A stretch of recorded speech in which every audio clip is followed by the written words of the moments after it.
Hi, my name is Connolly Wallace, and I'm one of the creators of the short film opening called Mirrorball.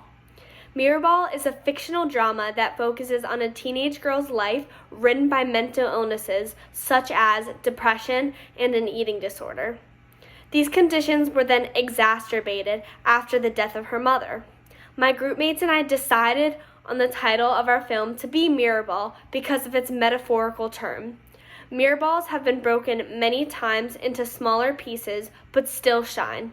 This idea represents our main character, Amanda.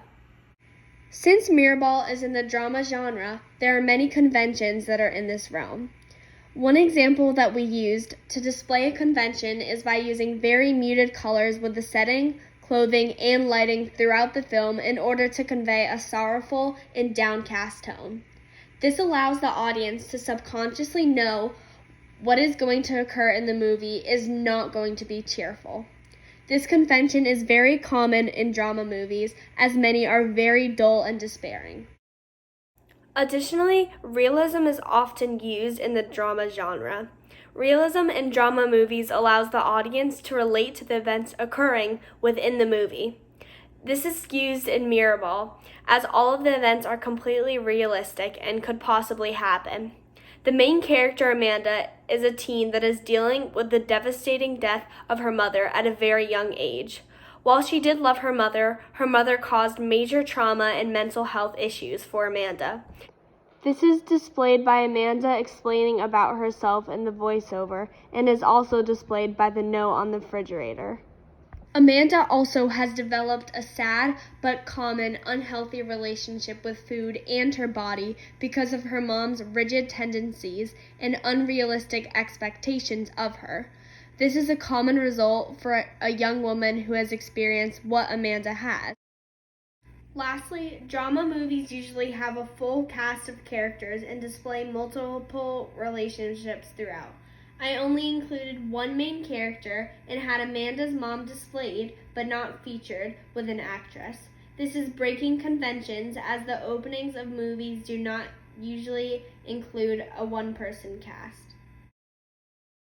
In our film, we featured mental illnesses as our large issue. Amanda has depression and eating disorder and also is experiencing loss. In socially progressive films, mental illness is often inaccurately portrayed.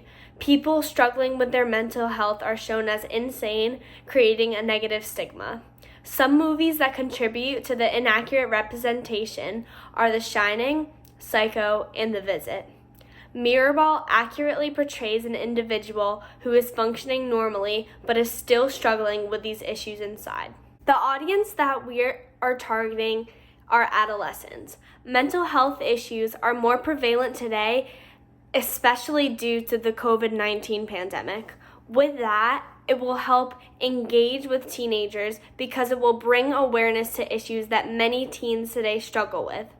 For example, Amanda is shown responding to a text message from her friends asking if she was okay. Amanda replied that she was fine, but in reality she was taking antidepressant pills, suppressing her hunger, having mental breakdowns, and dealing with body issues. She is struggling severely, but from the outside perspective, you couldn't tell. Many teens around the entire world have this same issue and allows teens to relate because they have dealt with this. Amanda's eating disorder is displayed when she is attempting to eat her breakfast and her heart rate increases, but she cannot overcome her poor mental state and decides not to eat it. If I had the possibility to distribute my film, the best way to provide the media would be through streaming platforms like Netflix, HBO Max, and Hulu.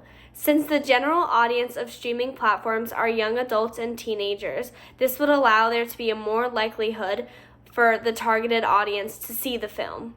To continue this discussion, I have learned a lot about the world of digital entertainment and certain aspects of the film industry. For example, when my group and I first got together to form our opening, I shot everything and decided to edit later. This was a major mistake, as I did not think about how I might need to reshoot some clips and discuss which clips flow the best when editing. This caused further issue as I had to get together again with my group and go clip by clip, figuring out what was best. I also learned that when I first filmed, I filmed many clips that did not contribute to the plot. For example, we filmed a couple of clips to show Amanda putting her makeup on. When editing, we decided to take out of the majority of them as they were completely unnecessary. When forming our opening film, I used various types of technologies. First, I used my iPhone to film all of the clips. This was the best way to record because I did not have the ability to use professional equipment. While this did lower the quality of our film, it did not take away from the overall message.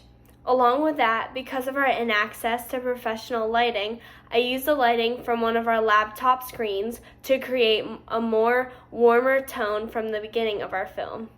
I did not use specific lighting like natural lighting because the majority of the film was filmed inside, and when it was outside, it was dark. When first filming, we used blue lighting to create a more sad tone, but then decided to take it out because it did not flow well with the other clips and seemed out of place. At first, I decided to use the software Premiere Pro to edit our film. When I tried to put this to action, my group members and I realized that I did not have the experience and skill to use this professional software and decided to use a more simple app, iMovie. Since me and one of my group members has had prior knowledge of how to use iMovie, this aspect of our film made it significantly easier to add music, sound effects, and voiceovers. To add, I had to shorten some of the film clips due to the range allowed for timing. I also included voiceovers throughout by recording audio on my phone and importing them into iMovie. In iMovie, there's the ability to add filters to your clips. We added a dark tone filter to subconsciously create a sadder appearance. In conclusion, I feel confident that our film successfully fulfilled all of the requirements. This project was both educational and enjoyable. Thank you for watching my critical creative critique.